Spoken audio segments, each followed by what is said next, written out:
26 April ছিল আমার birthday. সেই উপলক্ষে আমার যা আর আমার শাশুড়ি মা সকাল থেকে দেখো এত গরমের মধ্যে কত রান্না বান্না করেছে, আর পুচকু আমার সাথে বসে খাচ্ছিল পায়েস। এরপর বিকালের দিকে একটু রেডি হয়ে গেছিলাম, কারণ সেদিন ছিল আমাদের দোকানের পুজো। 13ই বৈশাখ আমাদের দোকান পুজো হয়, তো সেখানেই যাব বিকালের দিকে ঠিক করেছিলাম আমি, আমার যা, পুচকু আর আমার মা। আর সেদিন এত গরম ছিল যে কি বলবো, চুলটা একটুখানির জন্য খুলেছি, গরমে আমি শেষ প্রায়। আর দেখো এখানে আমি ফুল রেডি হয়ে গেছি। এরপর আমরা চলে গিয়েছিলাম দোকানে, আর পুচকুকে দেখো যাওয়া মাত্রই ওর বাবার কোলে উঠে পড়েছে। তখনও সেরকম কেউ লোকজন আসেনি, তাই আমরা একটু ছিলাম। তারপরে আমরা চলে এসেছিলাম, বেশিক্ষণ থাকিনি ওখানে। আর পুজো সকালের দিকেই হয়ে গেছে, যেটা আমাদের বাবার মন্দিরেই হয়ে থাকে পুজো। শুধু ঠাকুর নিয়ে চলে যাওয়া হয়েছে দোকানে।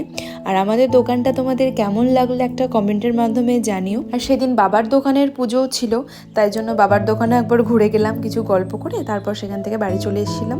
তো টাটা।